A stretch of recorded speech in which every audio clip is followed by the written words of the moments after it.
മുസ്ലിം league സംസ്ഥാന അധ്യക്ഷൻ പാണക്കാട് സാദിഖ് അലി ശിഹാബ് തങ്ങളെ അപകീർത്തിപ്പെടുന്ന രീതിയിൽ ഫേസ്ബുക്കിൽ പ്രചാരണം നടത്തിയത് കാപ്പ കേസ് പ്രതിയായ മുഹമ്മദ് റോഷൻ. മലപ്പുറം പെരിന്തൽമണ്ണ സ്വദേശിയായ മുഹമ്മദ് റോഷൻ സാദിഖ് അലി തങ്ങളുടെ ബന്ധുവിനോട് 15 കോടി രൂപ ആവശ്യപ്പെട്ടെന്ന് ഭീഷണിപ്പെടുത്തുന്ന പോലീസ്. പ്രതി ഒളിവിലാണ്. ഇന്നോ ഇന്നലെ തുടങ്ങിയതല്ല, 3 മാസത്തെ ഗൂഢാലോചനയ്ക്ക് ശേഷമാണ് ഈ രീതിയിൽ സോഷ്യൽ മീഡിയ വഴി സാദിഖ് അലി തങ്ങളെ അപമാനിക്കുന്ന ഘട്ടത്തിലേക്ക് എത്തിയിരിക്കുന്നത് എന്ന് വേണം മനസ്സിലാക്കാൻ. കാരണം 31/1 അതായത് ജനുവരി 31, 2026 സാദിഖ് അലി തങ്ങളെയും അദ്ദേഹത്തിന്റെ സുഹൃത്തിനെയും പെരിന്തൽമണ്ണയിലെ ഒരു മാളിലേക്ക് വിളിച്ചു വരുത്തുകയും സാദിഖ് അലി തങ്ങളുടെ വ്യാജ ദൃശ്യങ്ങളും വീഡിയോകളും ഒക്കെ കാണിച്ചുകൊണ്ട് 15 കോടി രൂപ ആവശ്യപ്പെട്ടത്. ആ 15 കോടി രൂപ നൽകിയില്ലെങ്കിൽ അത് സോഷ്യൽ മീഡിയയിൽ കൂടി പ്രചരിപ്പിക്കുമെന്നൊക്കെ പറഞ്ഞിരുന്നു.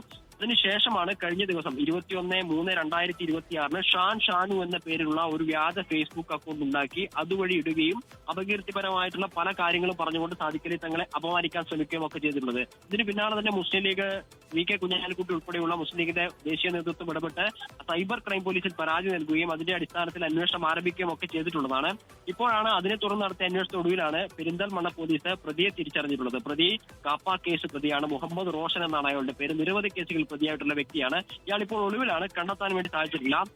ഈ ഷാനു എന്ന് പറയുന്ന ഫേസ്ബുക്ക് അക്കൗണ്ട് അയാൾ ഉണ്ടാക്കുന്നത് സാദിഖ് അലി തങ്ങൾക്കെതിരെ പോസ്റ്റ് ഇടുന്നതിന് 2-3 ദിവസങ്ങൾക്ക് മുമ്പ് മാത്രമാണ്. കാരണം അതിൽ മറ്റൊരു പ്രൊഫൈൽ പിക്ചറും ഈ പോസ്റ്റ് മാത്രമേ ഉണ്ടായിരുന്നുള്ളൂ. കേസെടുക്കുകയും വ്യാപകമായിട്ടുള്ള പ്രചാരണങ്ങൾ ഇതിനെതിരെ വരികയും രാഷ്ട്രീയ നേതൃത്വം ഒക്കെ ഇതിനെ അപലപിച്ചുകൊണ്ട് മുന്നോട്ടേക്ക് വരികയും ഒക്കെ ചെയ്ത സാഹചര്യത്തിൽ ആ ഫേസ്ബുക്ക് അക്കൗണ്ട് എന്തായാലും പൂട്ടിപ്പോയിട്ടുണ്ട്.